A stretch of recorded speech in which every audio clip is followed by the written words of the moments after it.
am Brooke with the Junk Parlor, and I am so excited to be hopping on here and showing you a little tablescape for the spring Craftathon.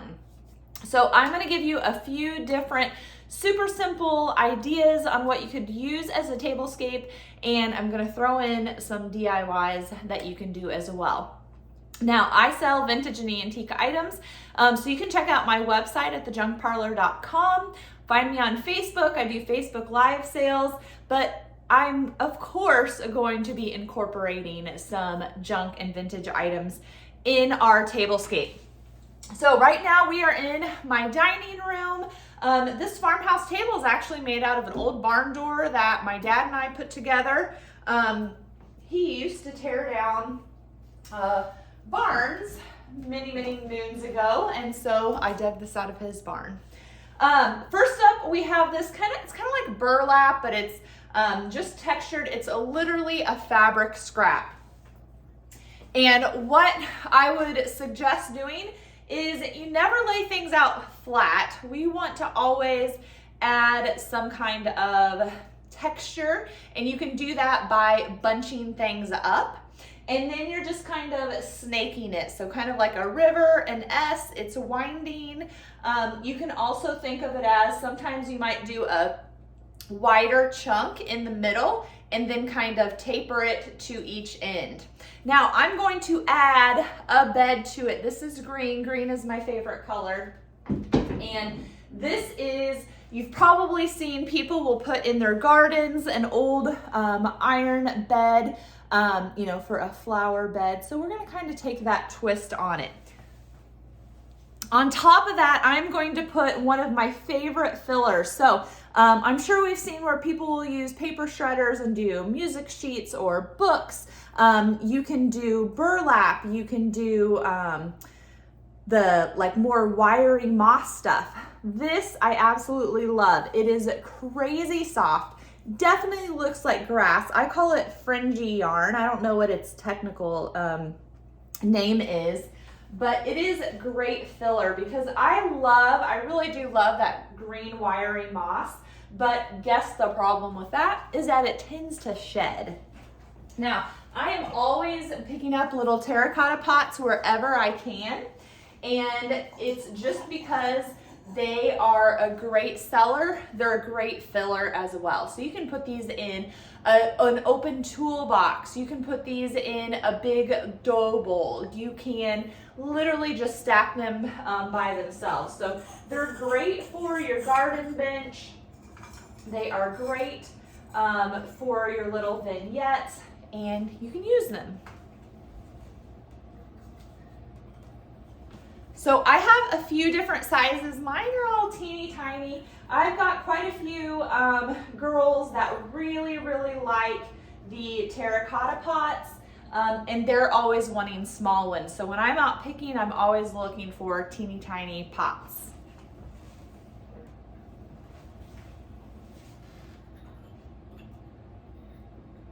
Now what I'm doing here is, again, I'm just scattering them. I am kind of lining them up and snaking them, kind of what we did with our burlap here.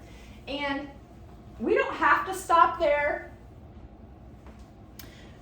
We can add baskets or little boxes as well if you want.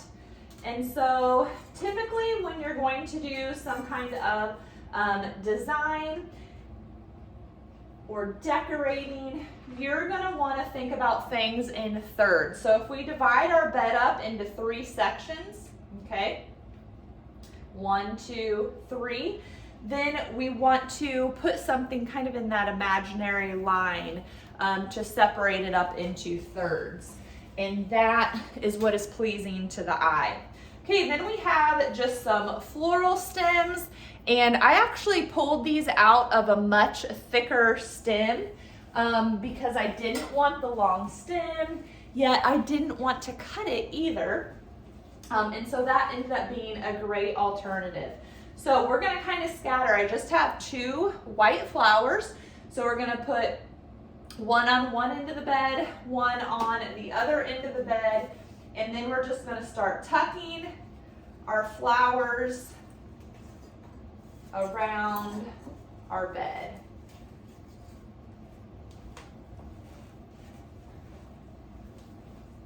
And I want to be equal opportunity flower. So even though we're standing on this side, I want it to look good from the other side as well. So kind of think about that as you are doing your vignette.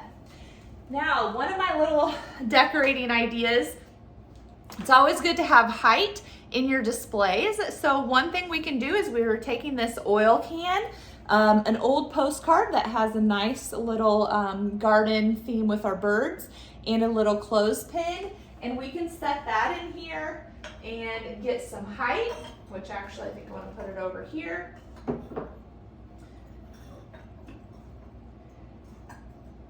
And you can always do something too. We could take some twine and swag it here on the headboard and then clip some little seed packets or do some other postcards. So you can do lots of different things there. Now, if you had more terracotta pots, you could put some on each end of the bed as well, and more baskets, and just keep filling it in. So here's one idea.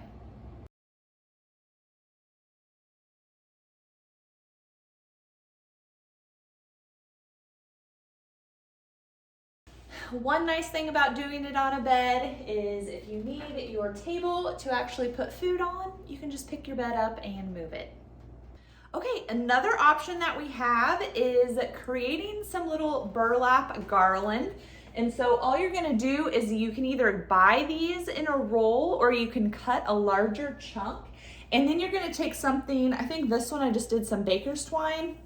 You take a large needle and you literally just thread it through the center and bunching it up. And it makes some awesome texture. You can use this on your mantle. I've used it on my Christmas tree before.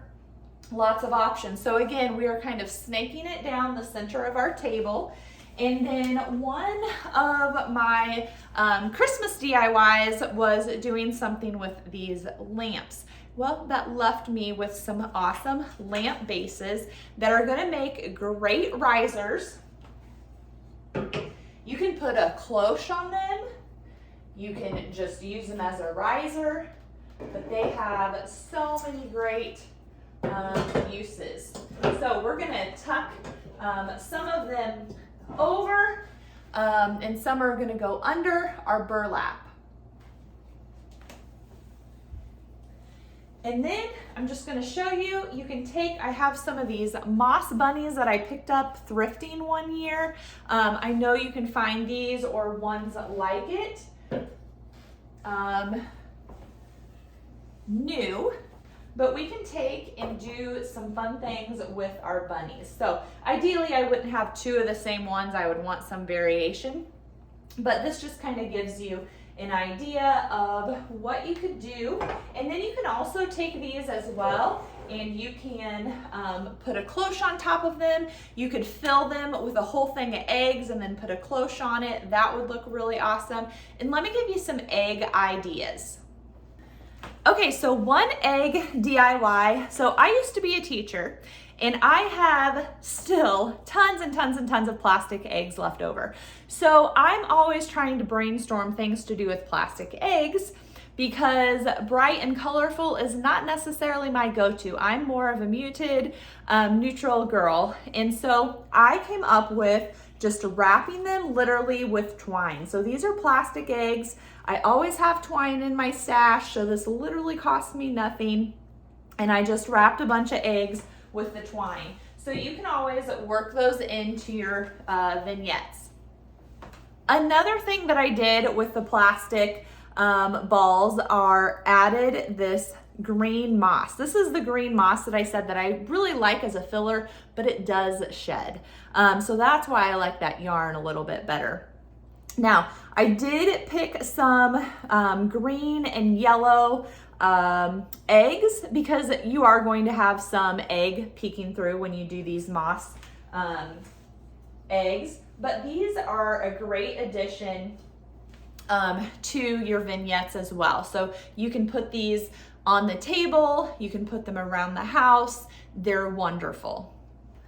Another thing that you could tuck into your tablescape are going to be these little carrots. So I only have one to show you, but I've made a ton of these. This one is actually made with styrofoam that's for unicorn horns. And then I just literally did like I did the plastic eggs and wrapped it in twine. And then I got some of my greenery and I literally just stabbed it in there to look like the little carrot stem. Now I have also used just a regular cone styrofoam shape. Then I take my X-Acto knife and instead of having it an abrupt corner here on the top, I just kind of shave it off so it's rounded and they're just a little bit bigger, fatter carrot, but another option. So you could take a bunch of these carrots and work those into your vignette as well. One thing I forgot to mention about the little carrots is that these in a group of 3, and then you could take something, this is like a feed sack, I think, all torn up, but you could wrap and make a little knot around a bundle of 3 carrots and put those in your tablescape or around the house as well. But I have one more egg idea. Okay, so I am always out picking. I always pick up jewelry. And so here is a little idea. These are some, I think they're wooden eggs that I just picked up out thrifting and picking. And then we have this, I think this one is a pin. And I took some little lace and I put in there and then I just glued it on it. So I'm bedazzling my eggs. This one makes me think of a little minion for whatever reason. And all I did on him is just wrap some twine around. And then this is a clip earring. So I just literally slid the clip earring on there. And this egg is flat, so he will actually stand up. So not that it necessarily goes with this look, but it does give you another option. So this one, again, I just took some twine and wrapped around there, and then I added this pin to it. So you can bedazzle some eggs like that as well. But that's not it. I told you I have a ton of plastic eggs. So absolutely my favorite one is this pink one that I did. So you are going to see the bright colors peeking through, but I just took a doily and put it on the egg just with hot glue. So this one is like more like a tablecloth that I added on. Here is another one. And then you kind of just learn as you go as far as putting the fabric on top of the egg. But I think that they're definitely fun and they definitely would add some color into your tablescape.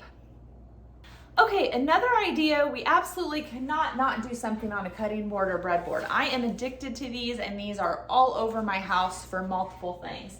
This is another one, kind of like where we just pick up the bed, move it, and we can put all of our food down the center. Another great thing about the cutting board. So we can use it for things we're actually going to use as well. So I'm going to stack some plates. I'm going to add some of that green fringy yarn, I call it. And the nice thing about the plate stack is it definitely gives us some height variance. So whenever you're doing anything anywhere, tablescape, any kind of decorating, you always want to vary your height. So that's why people use books and crates and boxes, plates stacked, because it's giving you different heights. And so we have our high, medium, and the cutting board kind of counts as a low. So odd numbers and varying your heights are things to think about when you're doing your tablescape. And then we could add in here some eggs. So these are some hand-blown glass eggs that I have over on my website, but they are great. We could add always those bedazzled ones as well, but these are great kind of with the Easter theme and adding those. They just kind of match what we have going on here. Another super simple, easy DIY is to cover an old lampshade with some of that green moss. This makes a great cloche. So for this guy, these mosses are kind of a different color, so they're not the perfect match, but you can always kind of use it as a cloche. So we could take it and set it over our plates and do a whole little vignette that way. We can also, this almost needs to have something a little bit smaller. So this one almost needs a smaller base than what we have, but you can totally get the idea of putting this as a cloche. You could also always hang it down from your chandelier and do something that way as well. So I went over and I stole my little plate stack. These are salad size, and put the cloche on that. So that's kind of giving you another idea. I would probably put this with something, but you get the concept for the cloche. Okay, so I went over to the little dresser here, installed my salad plates. They fit much better with this cloche, and so this is just kind of giving you another idea of how you can use this lampshade as a cloche. Okay, and you don't really sell vintage if you don't stage something in a truck. So these are super popular for all seasons. It can be a dump truck, a pickup truck, it doesn't matter. These guys are super popular. So again, using my soft fringy yarn, and I'm just going to fill up the truck with some, and I have some trailing out, and then I'm going to put some here to the back of the truck as well. We'll kind of see how she goes as we go. Then I'm going to take those terracotta pots again.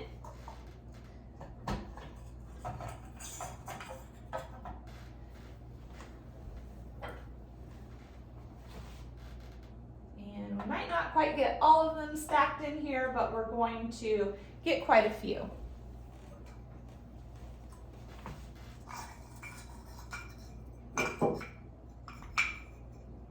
The other nice thing about this yarn is that it's so soft. It's just great, absolutely great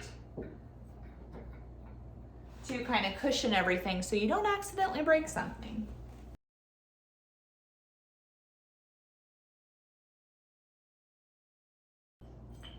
Okay, then if we wanted to, we can totally add in our flowers, kind of the same elements as far as kind of thinking of it like a potting bench.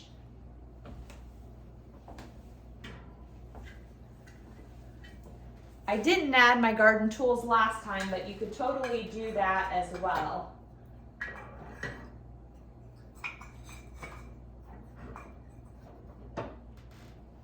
And if you don't have price tags on everything, then it's kind of like you're not an antique dealer.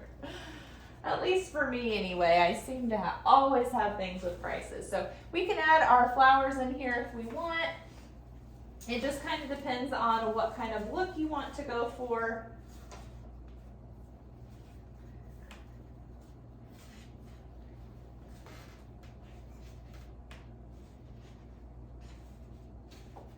Again, trying to be an equal opportunity and put things on all sides. So that kind of gives you a good idea of different things you can do on your tablescape. Again, thanks so much for watching. I am so excited about this spring Craftathon, and I can't wait to see what everybody has come up with. So thanks so much.